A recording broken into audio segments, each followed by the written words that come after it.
So in this video, I wanted to talk about my first experiences with video games, starting from the very beginning. Video games have been in my life for a long time. As I get older, I often reflect on how different the world is now, and not only that, how different it became on a technological level while I was growing up. Kids today live in a world where those changes already happen. Computers that have the ability to do amazing things will have always been around. The kind of internet that is a vital component to running everything in your house will have always been around. And fast, beautiful, story-driven games will have always been around.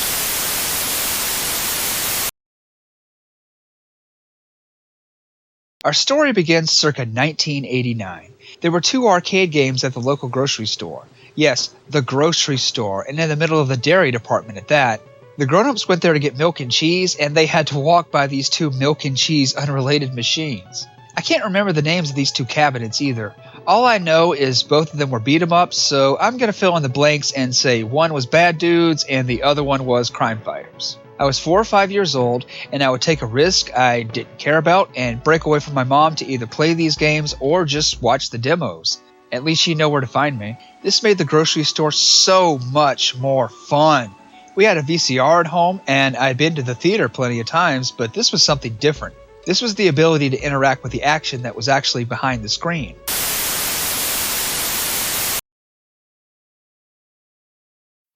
Flash forward to, it's late one night. Somebody has left a magazine on the kitchen counter. Maybe mom brought it home for me to flip through just to see how I'd react to it.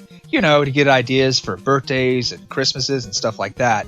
The magazine is the May-June 1989 issue of Nintendo Power, with the Teenage Mutant Ninja Turtles on the cover. I loved Ninja Turtles at the time. I watch it every day. I have Ninja Turtles action figures, and I sleep on the Ninja Turtles sheets. So, right away, Ninja Turtles on the cover equals must open this right now. I start to flip through it, and I realize the cover story isn't just about Ninja Turtles. It's about a Ninja Turtles game. Not only that, it's a Ninja Turtles game that you can play at home. This is mind-blowing to me. If I'm comprehending this correctly, this magazine is telling me that I can play games at home, in my house. I don't have to go to the grocery store to experience it. That was the night I learned about the existence of the Nintendo Entertainment System. That was the moment Nintendo entered my life. For better or worse? That's a question I'll look more into later.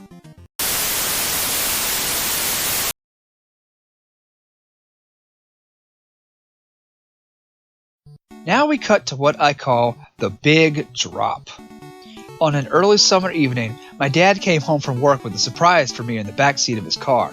That surprise was a Nintendo Action Set, the bundle that came with the Super Mario Bros. Duck Hunt 2-in-1 cartridge, 2 controllers, and the Zapper. The Zappers came in 2 colors, red and gray. Mine was red, and it sounded like this. It's hard to put into words just how excited I was about this. When I think about that memory, I can still feel that excitement. My heart beats faster and my hands shake. I have spent years and decades since then going through many unboxings, but I can say with full confidence that there will never again be an unboxing like that one. You know what? I don't care if I win the lottery, travel to the future, and return to the present with a Steam Deck. It can never compare to that moment where I was poring over all these different components, wires, and manuals, just going through everything that was in the box. My parents called our family friend Bill over to hook everything up. He set it up in my parents' bedroom initially, probably so my parents could have control over how much access I had to it and how much I played it. Yeah, that actually backfired pretty quick because on the weekends I'd be knocking on the door at 5 o'clock in the morning wanting to go in the room and play Nintendo. It got moved pretty quickly after that. Once Bill was done setting it up, I put the game pack in. I powered on the console, and then magic.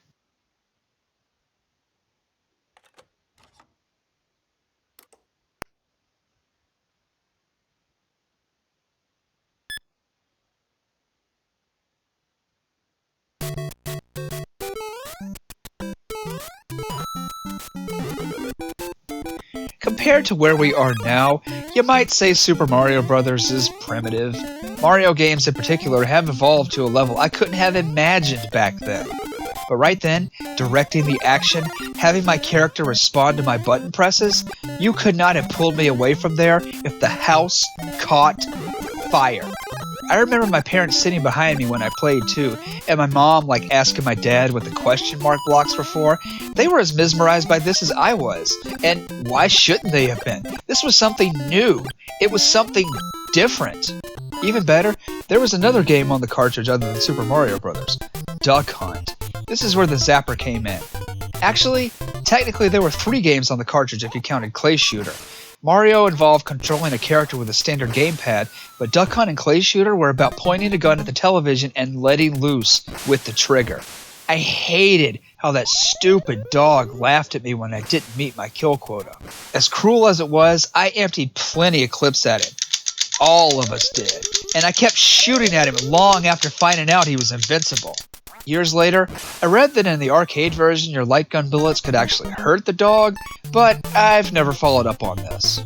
It's hard to believe that, considering how many games I own now, including some of the same ones I've held onto for over 30 years, that it started with just one. That would change, of course. As a kid growing up in this era, there was a tendency to collect, to acquire. Sometimes my library became a sort of magnet for other people's games. The best example of that happened not long after the big drop. I woke up one morning and went into the kitchen. I was told a story that's gonna be difficult to recall accurately without undergoing hypnosis or something. I'll attempt to reconstruct it. Let's see.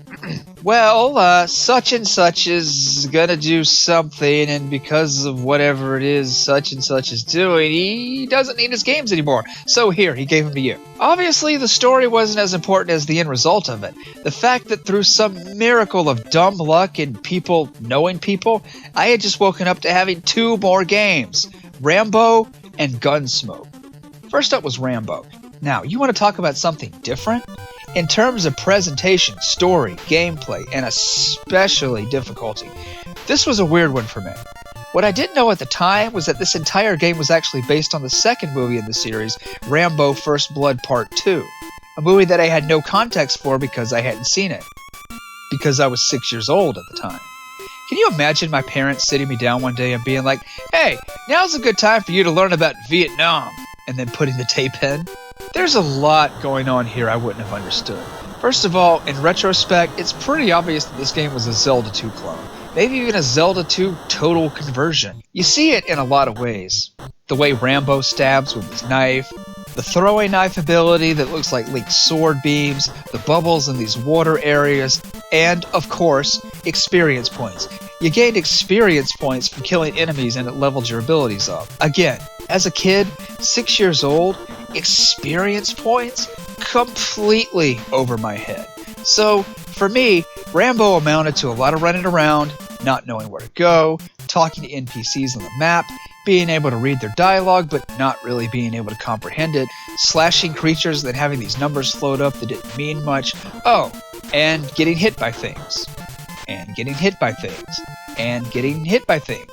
I'm capturing this footage as an adult now, and maybe I can blame this on input lag or just being overwhelmed in the moment, but these creatures run at me really fast. If I don't judge how much distance I have before I engage them, I take damage. And now I'm trying to frame this in the context of being a kid, and I'm wondering about this difficulty spike. It's like jumping straight from Super Mario Bros. To Ghouls and Ghosts.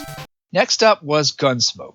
Super Mario Bros. And Rambo were platformers and RPGs, sort of. Gunsmoke, on the other hand, is a cowboy shump. I gotta say, out of all the games I played for this retrospective, I couldn't think of a better one for testing whether I still had the same hand-eye coordination 31 years later. Now, the premise of this one is that you're, hold on, such and such didn't include a manual with his generous donation, only a cartridge. Okay, so you're Billy Bob, and there's a ruthless bandit gang, and you know what? It really doesn't matter. The only important thing here is this game is a blast to play. I hadn't picked up for a while before I started putting the video together, and I had a hard time breaking away from it. I guess you could say the same thing about me and shumps in general, as I tend to lose a lot of time when I play them, but when you add in the nostalgia factor, it really holds up. What you see here is what you get. You've got hordes of bad guys pouring down after you, I guess in the same way that all the enemy gangs in Red Dead Redemption 2 had whole nations worth of enemies to dispose of.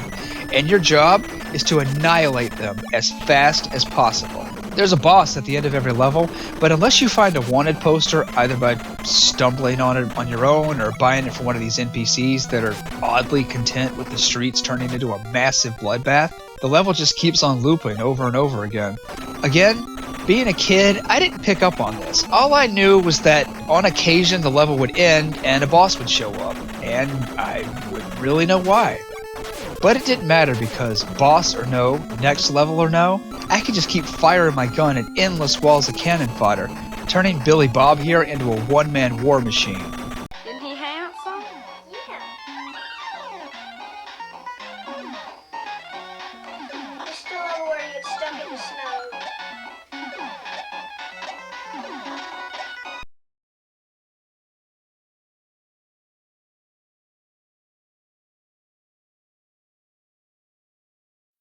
In a way, as fantastic as this moment in time was, it has a bit of a darker shade to it.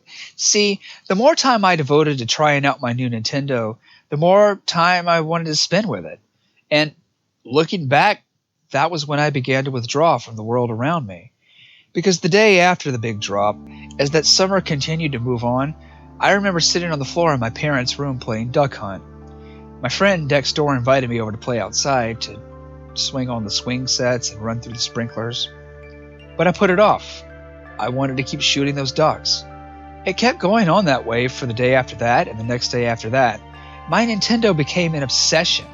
When I started first grade 2 months later, my teacher gave me a first day assignment, which was to draw what my summer vacation looked like on a piece of construction paper.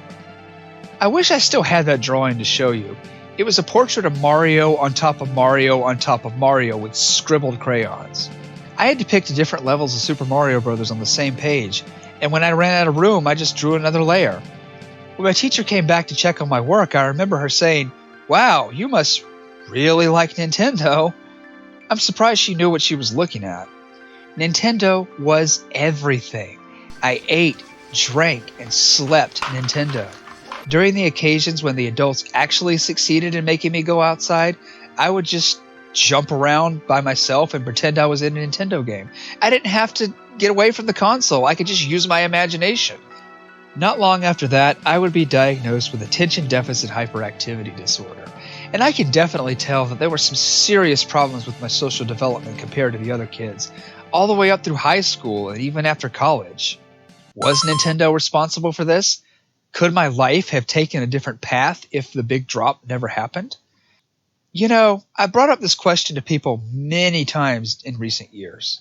Every time I did, they always threw back the same question of their own at me in response, which was, well, were you happy?